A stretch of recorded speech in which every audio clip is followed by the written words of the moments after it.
Swastiastu. Salam History. Halo. 엉덩이 빵빵빵 남자들은 탐탐탐 내 입술 냠냠냠 어디 가도 당당당. Nah, di video kali ini kita akan membahas tentang Partai Komunis Indonesia atau PKI. Langsung saja kita simak video berikut ini. Sebelumnya, kalian udah pada tahu belum apa sih Partai Komunis Indonesia itu? PKI atau Partai Komunis Indonesia adalah sebuah partai politik di Indonesia yang telah bubar. PKI adalah partai komunis non-penguasa terbesar di dunia setelah Uni Soviet dan Tiongkok yang pada akhirnya dihancurkan pada tahun 1965 dan dinyatakan sebagai partai terlarang pada tahun berikutnya. PKI dibentuk pada tanggal 23 Mei 1914 dan dipelopori oleh Henk Sneevliet. Henk Sneevliet dan kaum sosialis Hindia Belanda lainnya membentuk Serikat Tenaga Kerja di Pelabuhan pada tahun 1914 dengan nama Indisch Social Democratic Association atau dalam bahasa Belanda Indische Social Democratische Vereniging atau ISDV. ISDV pada dasarnya dibentuk oleh 85 anggota dari dua partai sosialis Belanda, yaitu SDAP dan Partai Sosialis Belanda yang kemudian menjadi SDP Komunis yang berada dalam kepemimpinan Hindia Belanda. Pada Oktober 1915, ISDP mulai aktif dalam penerbitan surat kabar berbahasa Belanda, Het Vrije Woord atau Kata yang Merdeka. Editornya adalah Adolf Bars. Pada saat itu, ISDP memiliki sekitar 100 anggota dan tidak menuntut kemerdekaan untuk Indonesia. Namun, partai ini dengan cepat berkembang menjadi radikal dan anti-kapitalis karena Sneevliet memindahkan markas mereka dari Surabaya ke Semarang dan menarik banyak penduduk asli dan elemen masyarakat seperti agamawan, aktivis, dan nasionalis. Pada tahun 1917, dalam kurun waktu 3 bulan, jumlah anggota mereka mencapai 3.000 orang. Pada akhir 1917, para tentara dan pelaut itu memberontak di Surabaya, di sebuah pangkalan angkatan laut utama di Indonesia pada saat itu, dan membentuk sebuah Dewan Soviet. Para penguasa kolonial menindas Dewan-Dewan Soviet di Surabaya dan ISDV. Para pemimpin ISDV dikirim kembali ke Belanda, termasuk Sneevliet. Para pemimpin pemberontakan dari kalangan militer Belanda dijatuhi hukuman penjara hingga 40 tahun. Sementara itu, ISDV membentuk blok dengan organisasi anti-kolonialis Serikat Islam. Banyak anggota SI seperti dari Surabaya, Semaun, dan Darsono dari Solo tertarik dengan ide-ide Sneevliet. Sebagai hasil dari strategi Sneevliet akan blok dalam, banyak SI dibujuk untuk mendirikan revolusionaris yang lebih dalam Marxis didominasi Serikat Rakyat. ISDV terus bekerja secara klandestin, meluncurkan publikasi lain Suara Rakyat. Setelah kepergian paksa beberapa kader Belanda, dalam kombinasi dengan pekerjaan di dalam Serikat Islam, keanggotaan telah berpindah menjadi mayoritas Belanda ke mayoritas Indonesia. Pada tahun 1919, hanya memiliki 25 anggota Belanda dari total anggota yang kurang dari 400. Pada Kongres ISDV di Semarang pada bulan Mei 1920, nama organisasi ini diubah menjadi Perserikatan Komunis di Hindia atau PKH. Semaun adalah ketua partai dan Darsono menjabat sebagai wakil ketua. Sekretaris, bendahara, dan 3 dari 5 anggota komite adalah orang Belanda. PKH adalah Partai Komunis Asia pertama yang menjadi bagian dari Komunis Internasional. Henk Sneevliet mewakili partai pada Kongres kedua Komunis Internasional pada tahun 1921. Pada Mei 1922, Semaun kembali setelah 7 bulan di Rusia dan mulai mengatur semua serikat buruh dalam satu organisasi. Pada tanggal 22 September, Serikat Organisasi Pekerja Seluruh Indonesia atau Persatuan Fakbonet Hindia dibentuk. Pada Kongres Komintern kelima pada tahun 1924, ia menekankan bahwa prioritas utama dari partai-partai komunis adalah untuk mendapatkan kontrol dari persatuan buruh, karena tidak mungkin ada revolusi yang sukses tanpa persatuan kelas buruh ini. Pada 1924, nama partai ini sekali lagi diubah. Kali ini adalah menjadi Partai Komunis Indonesia atau PKI. Pada November 1926, PKI memimpin pemberontakan melawan pemerintah kolonial di Jawa Barat dan Sumatera Barat. PKI mengumumkan terbentuknya sebuah republik.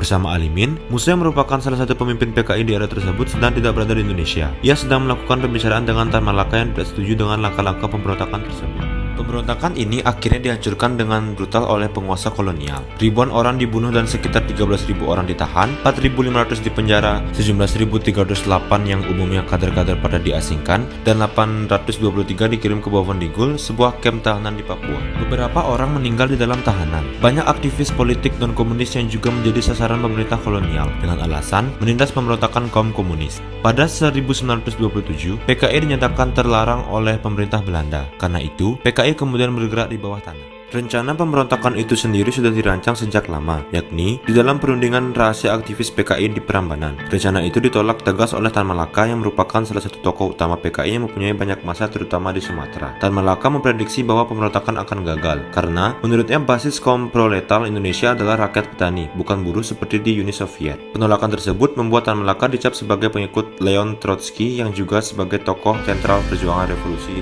Rusia. Walau begitu, beberapa aksi PKI justru terjadi setelah pemberontakan di Jawa terjadi, semisal pemberontakan Silungkang di Sumatera. Pada Februari 1948, PKI dan Partai Sosialis membentuk front bersama, yaitu Front Demokrasi Rakyat. Front ini tidak bertahan lama, tetapi Partai Sosialis kemudian bergabung dengan PKI. Pada saat itu, milisi Pesindo berada di bawah kendali PKI. Pada tanggal 11 Agustus 1948, Musso kembali ke Jakarta setelah 12 tahun di Uni Soviet. Politbiro PKI direkonstruksi termasuk DN Aidit MH Lukman dan Joto. Pada 5 September 1948, dia memberikan pidato anjuran agar Indonesia merapat kepada Uni Soviet, dan anjuran itu berujung pada peristiwa pemberontakan PKI di Madiun, Jawa Timur. Setelah penandatanganan perjanjian Renville pada tahun 1948, hasil kesepakatan perundingan Renville dianggap menguntungkan posisi Belanda. Sebaliknya, Indonesia menjadi pihak yang dirugikan dengan semakin sempit wilayah yang dimiliki. Banyak unit bersenjata dari Partai Republik kembali dari zona konflik. Hal ini memberikan beberapa keyakinan sayap kanan Indonesia bahwa mereka akan mampu menandingi PKI secara militer. Unit gerilya dan milisi di bawah pengaruh PKI diperintahkan untuk membubarkan diri. Di Madiun, kelompok militer PKI menolak untuk pergi bersama dengan pelucutan senjata para anggota yang dibunuh pada bulan September tahun yang sama. Pembunuhan itu memicu pemberontakan kekerasan. Hal ini memberikan alasan untuk menekan PKI. Hal ini diklaim oleh sumber-sumber militer bahwa PKI telah mengumumkan proklamasi Republik Soviet Indonesia pada tanggal 18 September dengan menyebut Musso sebagai presiden dan Amir Syarifuddin sebagai Perdana Menteri. Pada saat yang sama, PKI mengecam pemberontakan dan meminta tenang. Pada 30 September, Madiun diambil alih oleh TNI dari Divisi Siliwangi. Ribuan kader partai terbunuh, dan 36.000 orang dipenjara. Di antara beberapa pemimpin yang dieksekusi, termasuk Musso yang dibunuh pada tanggal 31 Oktober saat tertangkap di Desa Niten, Kecamatan Sumerejo, Ponorogo. Duga ketika Musso mencoba melarikan diri dari penjara, Aidit dan Lukman pergi ke pengasingan di Republik Rakyat Tiongkok. Namun, PKI tidak dilarang dan terus berfungsi. Rekonstruksi partai dimulai pada tahun 1949.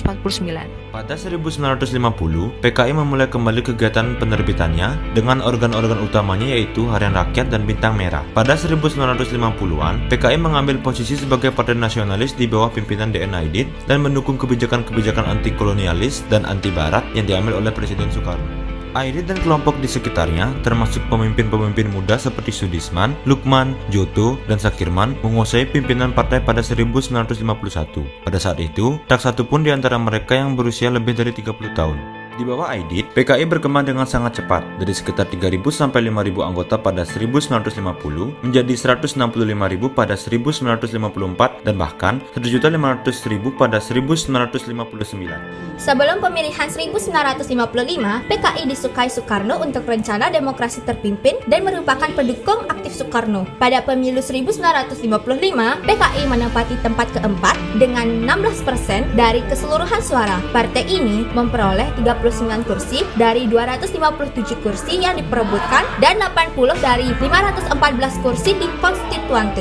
Meskipun PKI mendukung Soekarno, ia tidak kehilangan otonomi politiknya. Pada bulan Maret 1960, PKI mengecam penanganan demokratis anggaran oleh Soekarno. Pada tanggal 8 Juli, Harian Rakyat menerbitkan sebuah artikel yang mengkritik kebijakan pemerintah. Pemimpin PKI sempat ditangkap oleh militer, tetapi kemudian dibebaskan atas perintah dari Soekarno. Pada bulan Maret 1962, PKI bergabung dengan pemerintah. Para pemimpin PKI, Aidit dan Joto, diangkat menjadi Menteri Penasehat. Pada bulan April 1962, PKI menyelenggarakan kongres partainya. Salah satu hal yang dilakukan PKI setelah masuk ke dalam pemerintah Orde Lama adalah dengan diusulkannya Angkatan Kelima yang terdiri dari buruh dan petani. Pimpinan PKI bermaksud dengan dibentuknya anggota kelima ini diharapkan dengan mendukung mobilisasi massa untuk menuntaskan operasi Dwi Kora dalam menghadapi Malaysia. Namun, hal ini membuat TNI AD merasa khawatir takut adanya penyelewengan senjata yang dilakukan oleh PKI. Nah, demikian penjelasan yang dapat kami sampaikan. Jika ada salah kata yang disengaja maupun tidak disengaja, mohon dimaafkan ya. Semoga video ini bermanfaat bagi kalian semua. Jangan lupa Like and share video ini ya. ada hidup, ada mati. Stay safe and stay healthy. Terima kasih. Om Santi Santi Santi Om. See you and bye. Salah. Aku lupa. Sengaja atau mau disengaja bang.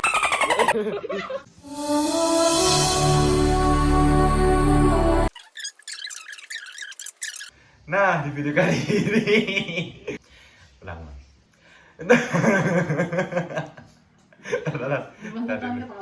Sabar ya. Goyang banget Ki.